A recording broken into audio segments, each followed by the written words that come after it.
नमस्कार दोस्तों, कैसे हैं आप लोग? तो सबसे पहले तो आपको तहे दिल से शुक्रिया जो कि आप लोगों ने हमें इतना इस चैनल को प्यार और अपना भरोसा दिखाया, ठीक है ना?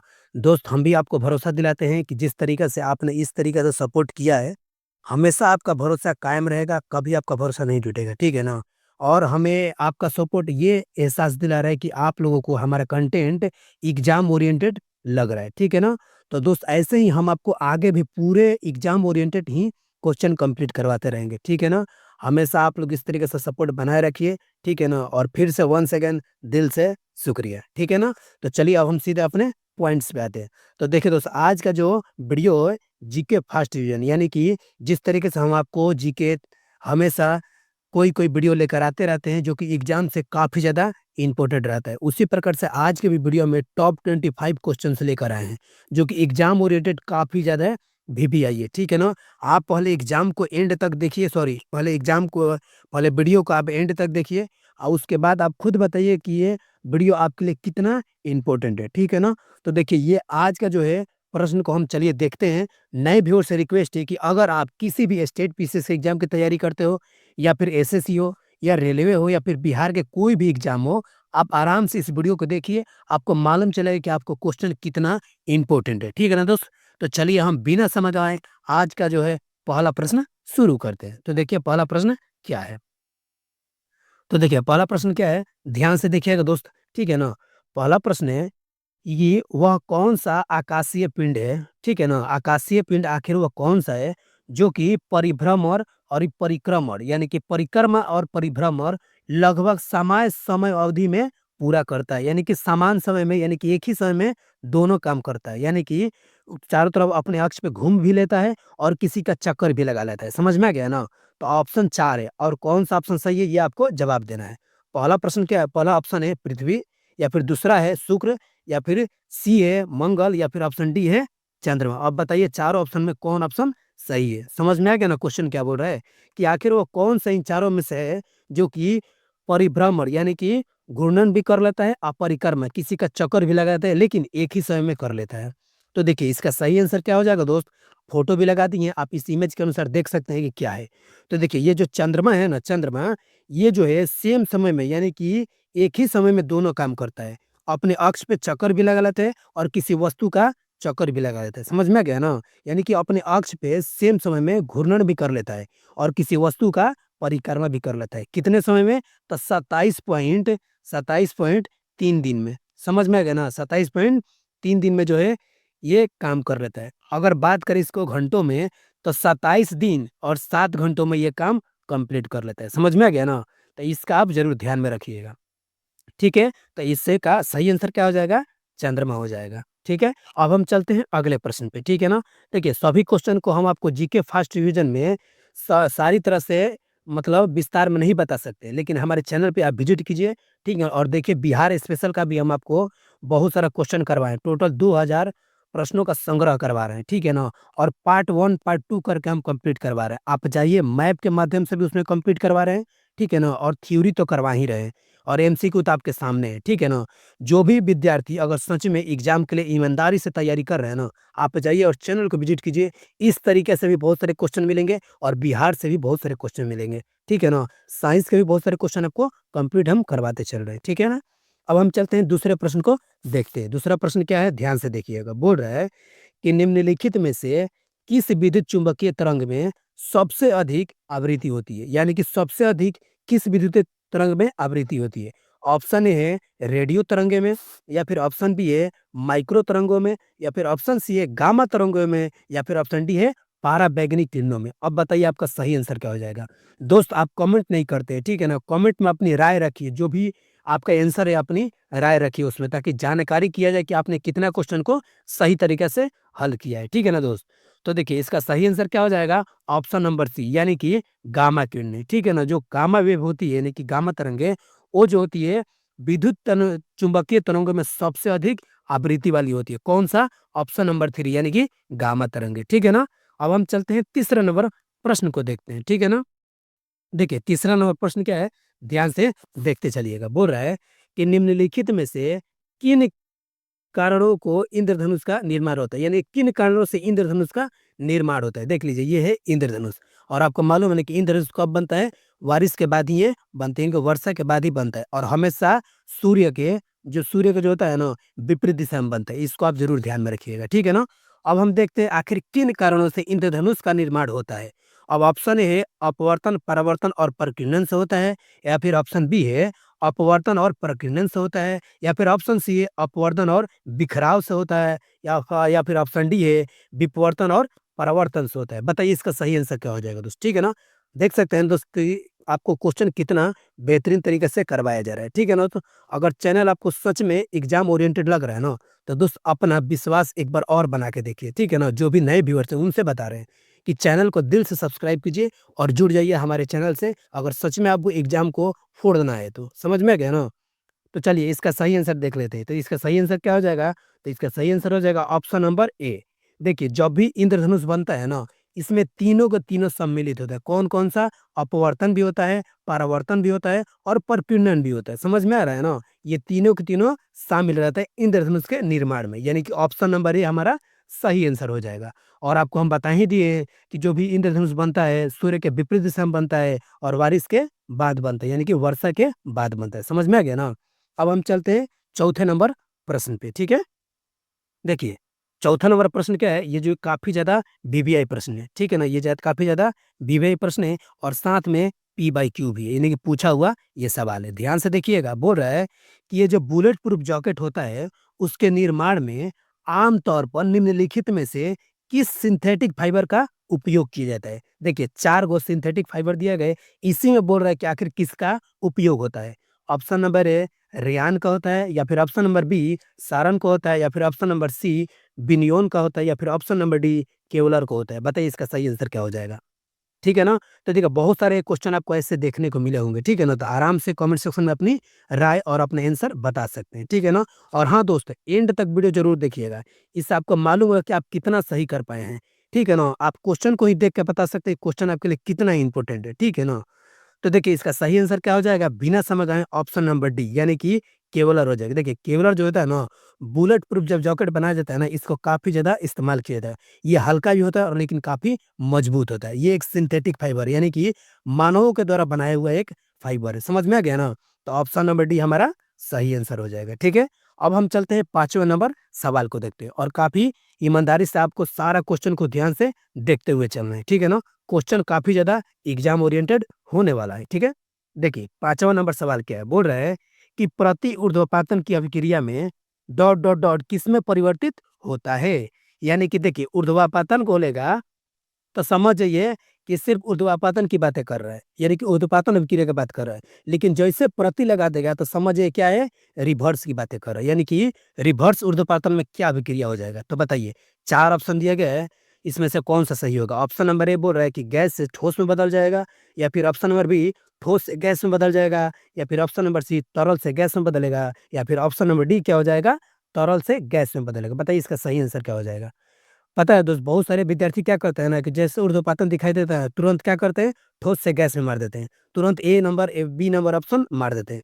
लेकिन उनको क्वेश्चन का ध्यान से पढ़ना पड़ेगा, ठीक है ना? क्वेश्चन को जब तक आप ध्यान से नहीं पढ़िएगा तब तक सही आंसर नहीं आएगा। जैसे लगा देगा प्रति, इसका मतलब समझिए कि वो रिवर्स की बातें कर रहे हैं, यानी कि उल्टा बातें कर रहे हैं, ठीक है ना? तो आपको मालूम है कि ऊर्ध्वपातन की अभिक्रिया में क्या होता है? कोई भी वस्तु जैसे मानते हैं कि आपको कपूर हो गया, कपूर जो है ऊर्ध्वपातन में या नेपथीन हो गया, ये जो है ऊर्ध्वपातन की अभिक्रिया को पूरा करता है। जैसे कि कपूर ये है, ठीक है ना? कपूर ठोस अवस्था में होता है, जस्ट उसके बाद द्रव द्रव में नहीं होता है, बल्कि ये खाली गैस में बदल जाता है। समझ में? तो ये ऊर्ध्वपातन की अभिक्रिया हो गया। लेकिन जैसे ये बोलेगा प्रति यानी कि उल्टा, तो इस गैस से किस में चला जाएगा? ठोस में चला जाएगा। ये ऑप्शन नंबर हमारा कौन-सा हो जाएगा? ए नंबर सही हो जाएगा। समझ में आ गया ना? यानी कि हमारा ऑप्शन नंबर ए सही आंसर हो जाएगा। ठीक है ना? अब हम चलते हैं 6 नंबर प्रश्न देखते हैं। ठीक है ना? 6 नंबर प्रश्न क्या है? ध्यान से देखिएगा। पहले ही लगा दिया है डॉट यानी कि रिक्त स्थान का उपयोग श्वसन परीक्षण में शराबी चालकों की जाँच के लिए किया जाता है। देखिए, आपने देखा होगा कि जो भी शराबी चालक है उनको रुकाकर पुलिस क्या करती है? हवा फुकवाती है एक मशीन में, ठीक है ना? तो उसी की बातें कर रहे हैं। आखिर उनमें क्या रहता है जिससे मालूम चल जाता है कि ये शराब पिया हुआ है, ठीक है ना? तो ऑप्शन नंबर ए है क्या उसमें तरल नाइट्रोजन से पता किया जाता है, या फिर option number B sodium chromate से पता किया जाता है, या फिर ऑप्शन नंबर सी है पोटेशियम डाइक्रोमेट से पता किया जाता है, या फिर ऑप्शन नंबर डी है लिथियम डाइक्रोमेट से पता किया जाता है। बताइए इसमें सही आंसर क्या हो जाएगा? ठीक है ना दोस्त? तो चलिए अभी आपका बिना समय गँवाए हम आपको सही आंसर बताते हैं, ठीक है ना? तो ऑप्शन नंबर सी हमारा सही आंसर हो जाएगा, यानी कि पोटेशियम डाइक्रोमेट, ठीक है ना? इसका सही आंसर हो जाएगा। इसी के द्वारा उसमें रहता है, ठीक है ना? उस मशीन में पोटेशियम डाइक्रोमेट जो कि आपको बहुत सारे शराब के बूंदों को अवशोषित कर लेता है। उसके बाद वो बता देता है कि आप पिए हैं कि नहीं पिए, यानी कि आपके हवा में ऑक्सीजन की में मात्रा रहती है, उसी से पता चलता है। समझ में आ गया ना? तो हमारा सही आंसर क्या हो जाएगा? 6 नंबर का सी हो जाएगा, यानी कि पोटेशियम डाइक्रोमेट, ठीक है? अब हम चलते हैं अगले प्रश्न पे। अगला प्रश्न क्या है? 7 नंबर प्रश्न है। देख रहे हैं दोस्त, आपको बिना समय गँवाए ए टू ज़ेड हम आपको विस्तार में ही बता दे रहे हैं, लेकिन ये जीके फर्स्ट रिवीजन हम आपको ए टू ज़ेड कंप्लीट करवाते निकल रहे हैं, ठीक है ना? तो दोस्त आपसे रिक्वेस्ट है कि आपके लिए इतना मेहनत की जाए ताकि आपका एक सिलेक्शन ज़रूर हो जाए, ठीक है ना? माँ-बाप का जो सपना है वो आप पूरा करके जाइए, ठीक है ना? तो बस यही बोलना चाहते हैं कि आप दिल से ना चैनल को सब्सक्राइब करके जाइएगा, और वीडियो सच में अच्छा लग रहा है ना, तो आप दिल से एक लाइक ज़रूर कीजिएगा, ठीक है ना? एक लाइक और सब्सक्राइब ही हमें और वीडियो बनाने का मोटिवेट करता है, ठीक है ना दोस्त? अब हम चलते हैं 7 नंबर प्रश्न को ध्यान से देखिएगा। बोल रहा है ब्रुलोसिस, ये बोल रहा है कि ब्रुलोसिस नामक बीमारी किसके कारण से होती है? ऑप्शन नंबर 4 है। ये जो ब्रुसेलोसिस जो बीमारी है आखिर किसके कारण से होती है? ऑप्शन नंबर ए है जीवाणु के माध्यम से होती है, या फिर ऑप्शन नंबर बी है विषाणु से होती है, यानी कि वायरस से होती है, या फिर ऑप्शन नंबर सी है कवक से, या फिर ऑप्शन नंबर डी है प्रोटोजुआ से। बताइए इसका सही आंसर क्या हो जाएगा? ठीक है ना? यानी कि बैक्टीरिया से होता है, या फिर वायरस से होता है, या फिर कवक से होता है, या फिर प्रोटोजुआ से होता है। बताइए इसका सही आंसर क्या हो जाएगा? तो देखिए, पहले ये समझ लें कि आखिर ब्रुलोसिस बीमारी क्या है? देखिए, ये जो बीमारी है ना, ये अधिकांश तौर पर जानवरों में होता है। ठीक है ना? जानवरों में होता है, जैसे कि गाय, भैंस, बकरी उसमें हो जाएगा, और उससे जो दूध, जो कच्चा दूध जो भी व्यक्ति पीते हैं, ठीक है ना? या फिर दूध से कोई भी चीज़ बना हुआ है, उससे मनुष्य में भी उसे ट्रांसफ़र हो जाता है ना, मनुष्य में भी वो बीमारी चली जाती है। ठीक है ना? इसीलिए इस बीमारी का सिर्फ़ एक ही बचाव है। इसका लक्षण ये होता है कि बुखार आएगा, 2-3 दिन रहेगा, फिर आ जाएगा, फिर चला जाएगा, फिर आ जाएगा, चला जाएगा। आपके जोड़ों में काफ़ी ज़्यादा दर्द रहेगा, ठीक है ना? इसका लक्षण होता है। इसीलिए कोई भी दूध हो, उसको उबाल कर पीना सबसे ज़्यादा बेहतर होता है, ठीक है ना? ये अधिकांश तौर पर जानवरों में होती है, और धीरे-धीरे ये मनुष्यों में चली जाती है। तो इसका सबसे बड़ा बीमारी का लक्षण और कारण यही है। लेकिन ये पूछ रहा है आखिर किसकी वजह से होती है? किस जीवाणु, विषाणु, कवक, प्रोटोज़ा से होती है? इन 4 ऑप्शनों में से बताना है। तो देखिए इसका सही आंसर क्या हो जाएगा? इसका सही आंसर हो जाएगा ऑप्शन नंबर ए, यानी कि बैक्टीरिया से होता है, यानी कि जीवाणु से होता है। ठीक है ना? यानी कि ब्रुसोलोसिस नामक बीमारी जीवाणु से होता है। समझ में आ गया? अब हम चलते हैं 8वाँ नंबर प्रश्न देखते हैं। ठीक है ना? और दोस्त आपको मालूम है ना कि आपको हमेशा जो है अपना फ़ोकस अपने गोल पे रखते हुए चलना है, ठीक है ना? आपका टारगेट अचीव करने के लिए आपको दिन और रात मेहनत करना है। याद रखिएगा दोस्त, अगर आपको 8 घंटा जॉब करना है, तो आप 8 घंटा 6 घंटा आप मेहनत कंटिन्यू कर सकते हैं। लेकिन अगर आपको एक नाम बनाना है, अपना चेहरा बनाना है, तो इससे दुगुना आपको मेहनत करना पड़ेगा। इस विश्व में, इस देश में अगर आपको एक चेहरा बनाना है, तो 8 घंटे की जगह आपको 16 घंटा काम करना पड़ेगा। जिस भी फ़ील्ड में उसमें आपको मेहनत तो करना पड़ेगा। ठीक है ना दोस्त? चलिए अब हम आज का 8वाँ नंबर प्रश्न देखते हैं। हम आपको बीच में थोड़ा-सा ये चीज़ें देते जा रहे हैं ताकि आप जानिए कि कैसे चीज़ों को तैयारी करना है, कैसे आगे बढ़ना है। ठीक है ना? अब हम बात करते हैं 8वाँ नंबर प्रश्न को, ध्यान से देखिएगा। बोल रहा है कि एक सामान्य वयस्क मानव, ठीक है ना? एक सामान्य वयस्क मानव जिसके शरीर में लगभग कितना ग्राम मैग्नीशियम होता है? देख रहे हैं ना कितना बेहतरीन प्रश्न है। ठीक है ना? कितना ग्राम मैग्नीशियम होता है? 4 ऑप्शन दिए गए, बताइए। ऑप्शन नंबर ए क्या 10 ग्राम होता है? या फिर ऑप्शन नंबर बी क्या 20 ग्राम होता है? या फिर ऑप्शन नंबर सी क्या 15 ग्राम होता है? या फिर ऑप्शन नंबर डी क्या 25 ग्राम होता है? तो देखिए इसका सही आंसर क्या हो जाएगा? हाँ, बिल्कुल ऑप्शन नंबर डी सही आंसर हो जाएगा, यानी कि 25 ग्राम होता है। एक वयस्क मनुष्य में जो मैग्नीशियम की मात्रा होती है वो कितना होता है? ऑप्शन नंबर डी यानी कि 25 ग्राम होता है। समझ में आएगा दोस्त? अब हम चलते हैं 9 नंबर प्रश्न पे, ठीक है ना? देखिए जीके फर्स्ट डिवीजन है तो हम ज़्यादा कोशिश तो कर रहे हैं बताने की, लेकिन हम ज़्यादा नहीं बता पाएँगे क्योंकि क्वेश्चन बहुत कंप्लीट करवाना है आपको, ठीक है ना? ताकि एग्ज़ाम जल्द से जल्द आप क्रैक करके अपना सिलेक्शन लेके जाइए।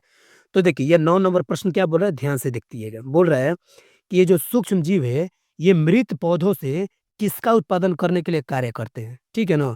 यानी बोले जो भी सूक्ष्म जीव है हमारे पृथ्वी पे, वो मृत पौधों से किसका उत्पादन के लिए कार्य करते हैं? ऑप्शन नंबर ए है मशरूम का, या फिर ऑप्शन नंबर बी है लकड़ी का, या फिर ऑप्शन नंबर सी है रेत का, या फिर ऑप्शन नंबर डी है ह्यूमस का। बताइए इसका सही आंसर क्या हो जाएगा? तो देखिए इसका सही आंसर क्या हो जाएगा? ऑप्शन नंबर डी यानी कि ह्यूमस का। आपको मालूम है ना ह्यूमस क्या है? जैसे मानते हैं कि ये आपका कोई मानते हैं कि ये कोई आपका गिलास है, ठीक है ना? ये गिलास है, ठीक है ना? ये सपोज़ इसमें पानी है, ठीक है ना? ध्यान से देखिएगा। मानते हैं हम लोग इसमें कोई मिट्टी या कोई भी चीज़ डालते हैं, ठीक है ना? तो मिट्टी क्या होता है नीचे जाके बैठ जाता है ना? लेकिन ऊपर में क्या होता है खरपतवार जैसा, कोई सूखा पत्ता हो गया, फिर कोई छोटी-छोटी लकड़ी हो गई टुकड़ों में। तो ये जो टुकड़ों में छोटी-छोटी चीज़ें जो होती है ना, यही आपको ह्यूमस बोला जाता है। समझ में आ गया ना? अरे मानते हैं जो भी वज़न वाला चीज़ें नीचे तो जाकर बैठ जाएगा पानी में, लेकिन जो ऊपर जो आप देखते होंगे ऊपर बहुत सारी चीज़ें आता है छोटे-छोटे टुकड़ों में जैसे कि लकड़ी का टुकड़ा हो गया, पत्तों का सूखा पत्तों का टुकड़ा हो गया, इसी को बोला जाता है ह्यूमस, तो उसी की ये बातें कर रहा है, ठीक है ना? तो जो भी माइक्रो जीव होते हैं यानी कि सूक्ष्म जीव होते हैं, वो मृत पौधों से किसका उत्पादन करे करते हैं? ये ह्यूमस का करते हैं, ठीक है ना? यहाँ पे बता दें ह्यूमस किसको बोला जाता है? ये ऊपर वाला जो छोटे-छोटे टुकड़े बच जाते हैं, इसी को ह्यूमस बोला जाता है। समझ में आ गया ना? इसी तरीके से दोस्त हम हर एक क्वेश्चन को आपको कंप्लीट करवाते जा रहे हैं। देख सकते हैं कि आपके लिए कितना बेहतरीन चीज़ें समझ में आता होगा, ठीक है ना? तो दोस्त सब्सक्राइब चैनल को ज़रूर करके जाना है, ठीक है ना? रिक्वेस्ट है और वीडियो को ना सच में अच्छा लग रहा है तो लाइक ज़रूर करते हुए जाना है, ठीक है ना? अब हम चलते हैं 10वें नंबर प्रश्न पे। 10वां नंबर प्रश्न क्या है? ध्यान से देखिएगा। ये जो है आपको अमीबा से सवाल है।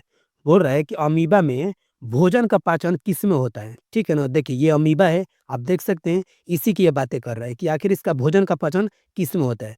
इसका ना ही आपको कुछ दिखाई नहीं देगा लेकिन ये भोजन कहीं से भी ये ले लेते हैं, इसके अंदर से ले लेते हैं, ये अंदर लेके चले जाते हैं, ठीक है ना? इसी को बोला जाता है अमीबा। वो ऑप्शन नंबर 4 ऑप्शन दिया गया, अब बताना है आपको सही आंसर इसका क्या होगा। ऑप्शन नंबर ए भोजन रसदानी में या फिर ऑप्शन नंबर बी है क्लोरोप्लास्ट से होता है या फिर ऑप्शन नंबर सी है एसियोपोडिया में होता है या फिर ऑप्शन नंबर डी है माइटोकॉन्ड्रिया में होता है। बताइए इसका सही आंसर क्या हो जाएगा? ठीक है ना? तो देखिए इसका सही आंसर क्या हो जाएगा हम बताते हैं। ऑप्शन नंबर ए, नाम तो सुना ही होगा ना रसधानी, आगे लगा लीजिएगा भोजन रसधानी, यानी कि भोजन रसधानी में जो है अमीबा अपना पाचन भोजन का करते हैं। ऑप्शन नंबर ए हमारा सही आंसर हो जाएगा। समझ में आ गया ना? अब हम चलते हैं 11 नंबर प्रश्न देखते हैं। 11 नंबर प्रश्न क्या बोल रहा है कि जो जल के पुनः अवशोषण में किस हार्मोन की भूमिका महत्वपूर्ण होती है? ठीक है ना? आखिर कौन-सा हार्मोन है इनमें से जो कि जल को फिर से अवशोषण करने में इसका भूमिका होता है? ऑप्शन नंबर ए है वैसोप्रेसिन या फिर ऑप्शन नंबर बी है ऑक्सीटोसिन या फिर ऑप्शन नंबर सी है रिलैक्सिन या फिर ऑप्शन नंबर डी है सोमरोटिन। बताइए इसका सही आंसर क्या हो जाएगा? क्वेश्चन काफ़ी बेहतरीन है और एग्ज़ाम से तो बिल्कुल ये पूछा हुआ ही सवाल है। इसीलिए आपको क्वेश्चन ये लेकर आए हैं। बताइए इसका सही आंसर क्या हो जाएगा? ठीक है ना? तो चलिए बिना समय गए एक बार ध्यान से इस वीडियो को देखते चलिएगा ताकि क्वेश्चन जो दिमाग में आपको बैठ जाए। तो इसका सही आंसर हो जाएगा ऑप्शन नंबर ए यानी कि वैसोप्रेसिन। समझ में आ गया ना? यानी कि वैसोप्रेसिन जो है जो कि जल के पुनः अवशोषण में इस हार्मोन को एक्टिव कर दे यानी कि भूमिका निभाता है। समझ में आ गया ना? अब हम चलते हैं अगले प्रश्न पे यानी कि जो है 12 नंबर प्रश्न पे। ध्यान से देखिएगा 12 नंबर प्रश्न बोल रहा है कि गर्भनाल में कितनी धमनियाँ पाई जाती है? देखिए ये बच्चे का जो है गर्भनाल है, ठीक है ना? ये बच्चे का जो है गर्भ है जो कि प्लेसेंटा से माने माँ के जो है इसको बोला जाता है माँ से जब संपर्क में रहता है इसको प्लेसेंटा बोला जाता है, यानी प्लेसेंटा से संपर्क में रहता है। इसी जो है इसी गर्भनाल से बच्चे को जो है ऑक्सीजन, खान-पान, पोषक तत्व सारी चीज़ें पोषक पदार्थ इसमें जाता रहता है। अपशिष्ट पदार्थ इसी के माध्यम से बाहर निकलते रहता है। समझ में आ गया ना? तो बोल रहा है कि आखिर इस गर्भनाल में कितनी धमनियाँ पाई जाती है? ऑप्शन नंबर ए है 1 पाई जाती है या फिर ऑप्शन नंबर बी है 2 पाई जाती है या फिर ऑप्शन नंबर सी है क्या 3 पाई जाती है या फिर ऑप्शन नंबर डी है क्या 4 पाई जाती है? बताइए इसमें सही आंसर क्या हो जाएगा? तो देखिए हमेशा याद रखिएगा जो ये गर्भनाल है इसमें 2 धमनियाँ पाई जाती है यानी कि ऑप्शन नंबर बी हमारा सही आंसर हो जाएगा। ठीक है ना? गर्भनाल में कितनी पाई जाती है? तो 2 धमनियाँ पाई जाती है। समझ में आ गया? अब हम चलते हैं 13 नंबर प्रश्न को देखते हैं। प्रश्नों को आप ध्यान से देखते हुए चलिएगा। बिल्कुल एंड तक देख के जाना है। ठीक है ना? अगर सच में आप एग्ज़ाम के लिए सीरियस है तो। नहीं देखिएगा नुकसान आपका होगा। ठीक है ना? क्योंकि हम तो आपके लिए सारी चीज़ें अवेलेबल चैनल पर अवेलेबल करा ही रहे हैं। ठीक है ना? अब हम चलते हैं 13 नंबर प्रश्नों को देखते हैं। प्रश्न ध्यान से देखिएगा, बोल रहा है कि निम्नलिखित में से कौन-सा मेडुला ऑब्लिगेटा का कार्य नहीं है? ठीक है ना? 4 ऑप्शन दिए गए, इसी बताना है कि मेडुला ऑब्लिगेटा का कार्य नहीं है।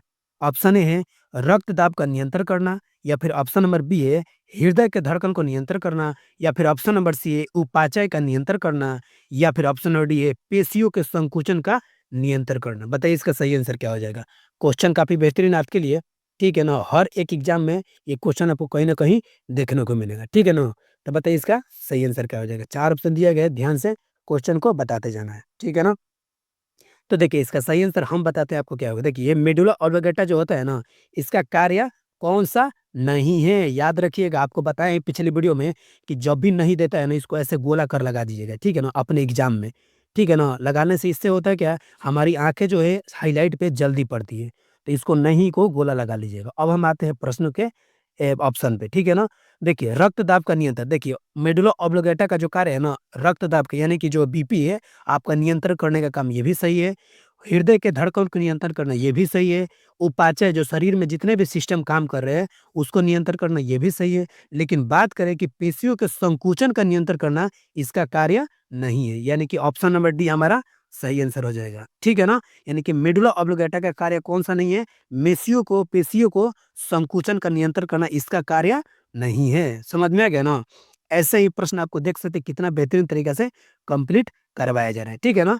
अब हम चलते हैं अगले प्रश्न पे, यानी कि 14 नंबर प्रश्न पे। देखिएगा ध्यान से, बोल रहा है कि ओटोमैन ग्यूरेके, यानी कि ओटोमैन ग्यूरेके 17वीं शताब्दी में किस आविष्कार के लिए प्रसिद्ध व्यक्ति थे? यानी कि 17वीं शताब्दी में जो ओटोमैन ग्यूरेके आखिर किस चीज़ के लिए वो प्रसिद्ध व्यक्ति माने जाते हैं?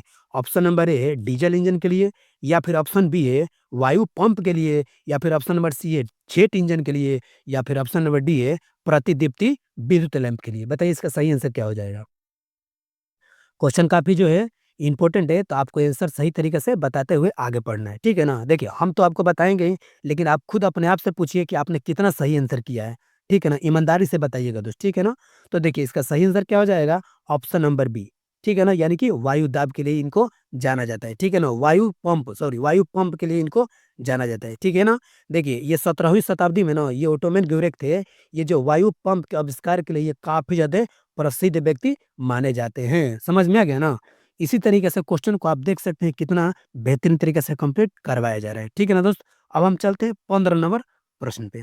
क्वेश्चन को ध्यान से देखते हुए आपके आगे बढ़ना है। प्रश्न बोल रहा है कि अल्प अवधि में भूमि के भिन्न किसी अन्य उत्पादन द्वारा अर्जित अवशेष को क्या कहते हैं? बताइए। अर्जित अधिशेष को क्या कहते हैं? 4 ऑप्शन दिया गया है, चारों ऑप्शन में सही आंसर आपको बताना है।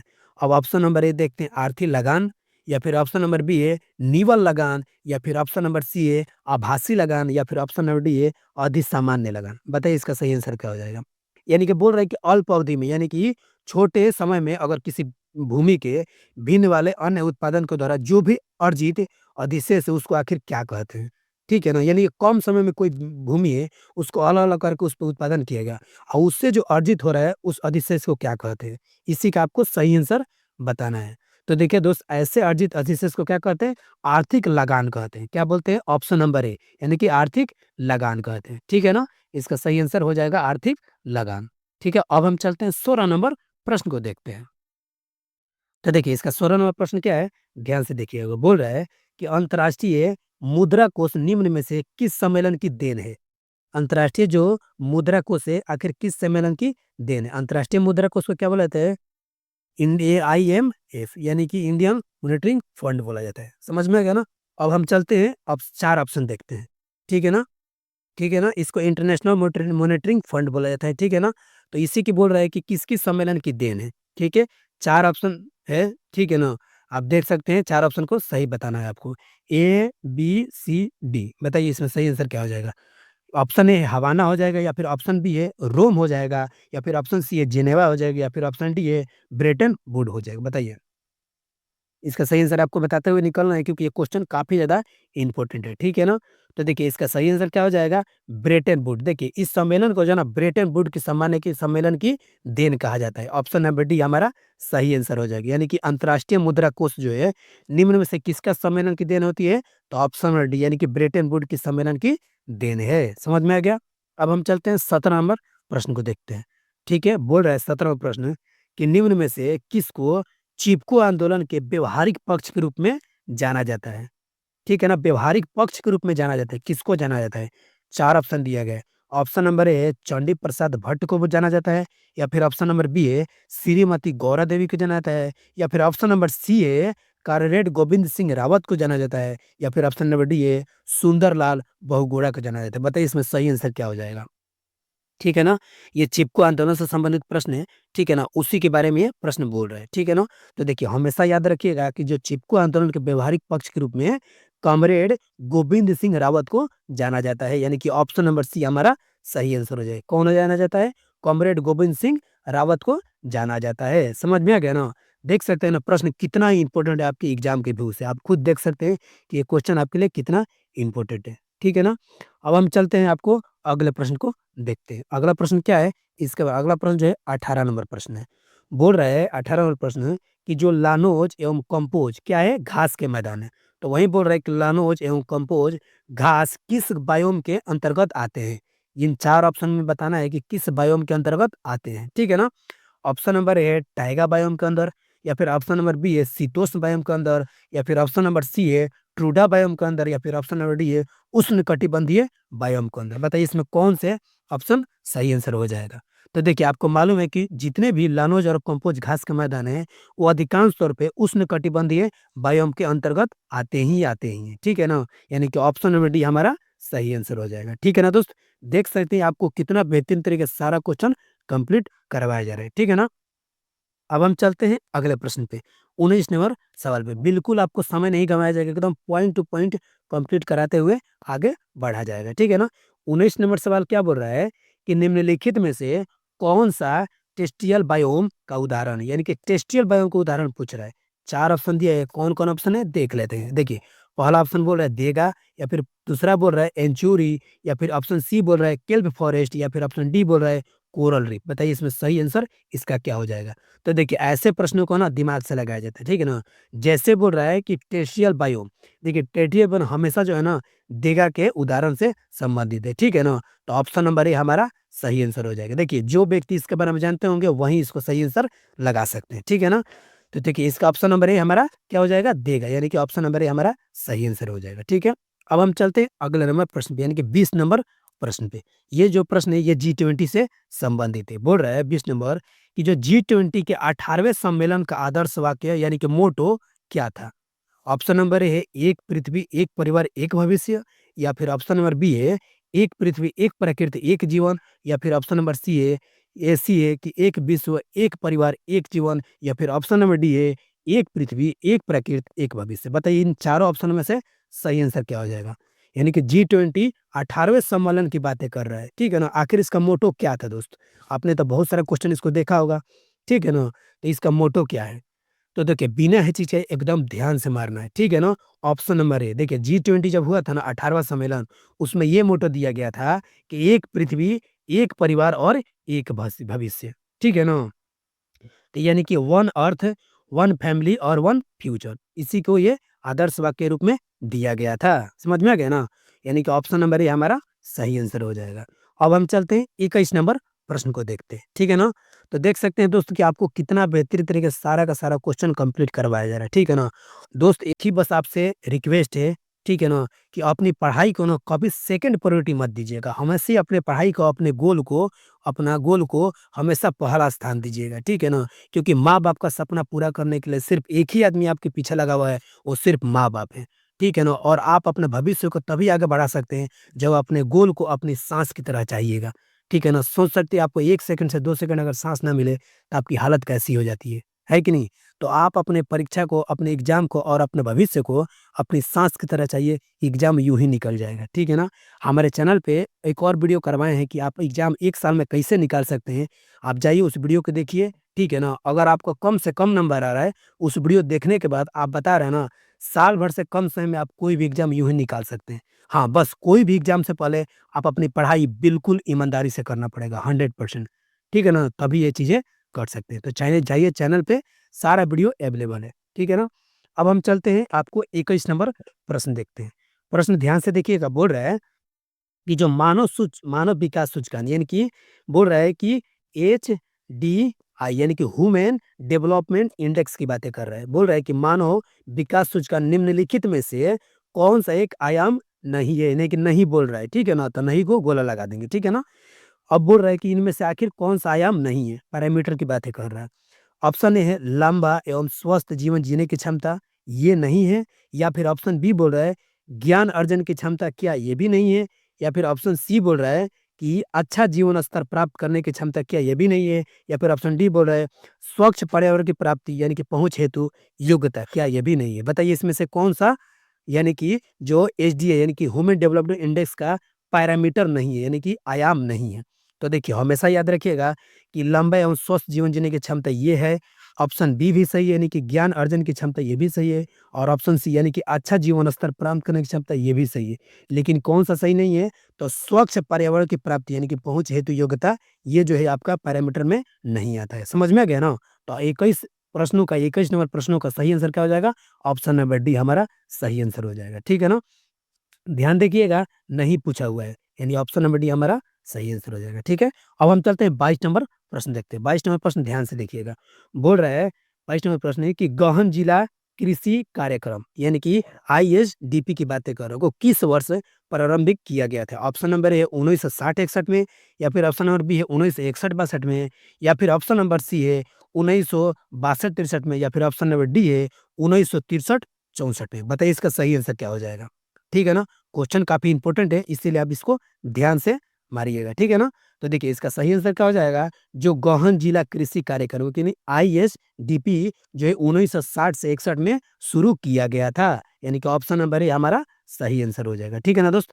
अब हम चलते हैं 23 नंबर सवाल को देखते हैं। ध्यान से देखिएगा, 23 नंबर सवाल काफ़ी इंपॉर्टेंट है और काफ़ी ज़्यादा वीवीआई प्रश्न है, ठीक है ना? इसको बिल्कुल आप मत छोड़िएगा। बोल रहा है कि यदि मांस को जो है अगर मानते हैं कोई भी मांस है, अगर उसको 140 डिग्री सेल्सियस से अधिक पर पकाया जाता है, तो आखिर उसमें से कौन-सी अभिक्रिया होती है? बताइए इसका सही आंसर क्या हो जाएगा? क्वेश्चन काफ़ी ज़्यादा इम्पोर्टेंट है, ठीक है ना? तो बताइए इसमें सही आंसर क्या हो जाएगा? मानते हैं कि कोई मांस है, उसको 140 डिग्री सेल्सियस से भी ज़्यादा में पकाया जाता है।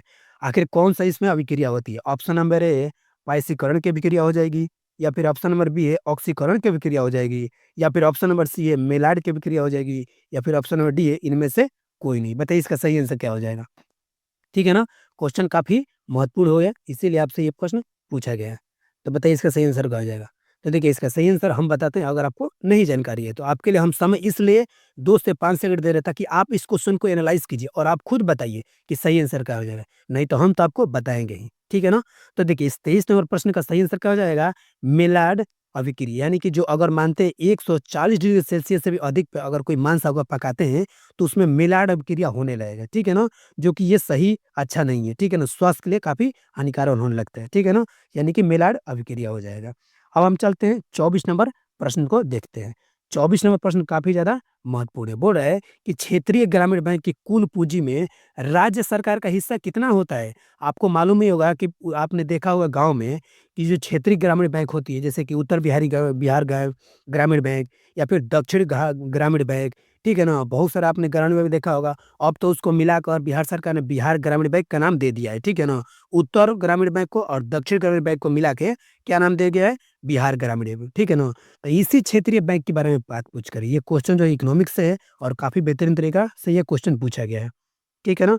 4 ऑप्शन दिया गया, बताइए इसमें सही आंसर क्या हो जाएगा? ऑप्शन नंबर ए 50%, या फिर ऑप्शन नंबर बी 15%, या फिर ऑप्शन नंबर सी 30%, या फिर ऑप्शन नंबर डी 35%। तो ऐसे प्रश्नों को सिर्फ एक ही ऑप्शन सही हो जाएगा, ऑप्शन नंबर बी यानी कि 15%, ठीक है ना? यानी कि जो क्षेत्रीय ग्रामीण बैंक है, उसमें क्या कुल पूँजी का राज्य सरकार का हिस्सा कितना होता है? 15% हिस्सा होता है। समझ में आ गया ना? समझ में आ गया? ऐसे प्रश्नों को इसी तरीके से आपको हल करके आगे निकल जाना है, ठीक है ना? अब हम चलते हैं आज का जो है आखिरी सवाल, और काफ़ी बेहतरीन सवाल है, इसको बिल्कुल आपको छोड़ के नहीं जाना है, ठीक है ना? तो देखिए 25 नंबर सवाल बोल रहा है कि निम्नलिखित में से कौन-सा संरक्षित क्षेत्र जो है काबिर बेसिन बेसिन में स्थित है? आखिर कौन-सा जो है रिज़र्व वाला एरिया यानी कि संरक्षित क्षेत्र है, कावेरी बेसिन में स्थित है? ऑप्शन ए है नागरहोल राष्ट्रीय उद्यान, या फिर ऑप्शन सॉरी कथन दिया हुआ है, कथन को बताना है, उसके बाद बताना है कौन सही है, कौन दो सही नहीं है, ठीक है ना? तो नागरहोल राष्ट्रीय उद्यान, दूसरा बोल रहा है पपीगोड़ा राष्ट्रीय उद्यान, तीसरा बोल रहा है सत्यमंगलम बाघ आरक्षित क्षेत्र, या फिर चौथा बोल रहे हैं वायनाड वन्यजीव अभयारण्य। बताइए इसमें सही आंसर हो जाएगा कौन? ए बोल रहा है 1 और 2 होगा, या फिर ऑप्शन बी बोल रहा है 3 और 4 होगा, या फिर ऑप्शन सी बोल रहा है 1, 3 और 4 होगा, या फिर ऑप्शन डी बोल रहा है 1, 2 और 3, 4 होगा। बताइए इसका सही आंसर क्या हो जाएगा? आज का अंतिम प्रश्न है, और एक और दोस्त बता देना चाहते हैं कि जो भी विद्यार्थी एंड तक देखे हैं, मुझे पूरा विश्वास है कि वो काफ़ी ज़्यादा ईमानदारी से अपनी तैयारी को आगे बढ़ा रहे हैं, ठीक है ना? मुझे पूरा विश्वास है कि उनका रिज़ल्ट किसी भी कीमत में नहीं रुकने वाला है, क्योंकि अगर कोई व्यक्ति एंड तक देख रहा है यानी सच में वो अपनी पढ़ाई को फोकस को सीरियस में लिया है, ठीक है ना? तो देखिए इसका सही आंसर बताइए और बताइए कि आपने कितना क्वेश्चन को सही कर पाए हैं, ठीक है ना? तो देखिए इसका सही आंसर क्या हो जाएगा, अगर आपको मालूम है तो आप आसानी से इसको बताइए, क्योंकि हम आपके लिए इसीलिए 2 से 5 सेकंड दे रहे हैं, ठीक है ना? क्योंकि आपके लिए क्वेश्चन काफ़ी इम्पोर्टेंट था, इसीलिए हम समय दे रहे हैं, नहीं तो हम तो बताएँगे ही। तो चलिए अब समय आपका खत्म होता है, तो इसका सही आंसर हम बताते हैं क्या हो जाएगा, ऑप्शन नंबर सी यानी कि 1, 3 और 4 इसका सही आंसर हो जाएगा, ठीक है ना? यानी कि एक हो जाएगा आपको नागरहोल राष्ट्रीय उद्यान, दूसरा हो जाएगा पप्पीगोड़ा का राष्ट्रीय उद्यान, सॉरी ये बोल तीसरा हो जाएगा, दूसरा नहीं होगा तीसरा होगा, सत्यमंगलम बाघ आरक्षित क्षेत्र और चौथा हो जाएगा वायनाड वन्यजीव आरक्षण क्षेत्र। यानी कि 1, 3 और 4 यानी कि ऑप्शन नंबर सी हमारा सही आंसर हो जाए। एक बार और इस प्रश्न को ध्यान से देख लीजिएगा, आपको काफ़ी ज़्यादा बेनिफिट होगा, ठीक है ना? तो चलिए दोस्त आप आखिरी तक आप वीडियो देखें इसके लिए दिल से शुक्रिया, ठीक है ना? और कमेंट सेक्शन में बताइए कि आपने कितने प्रश्नों को सही तरीके से हल किया है।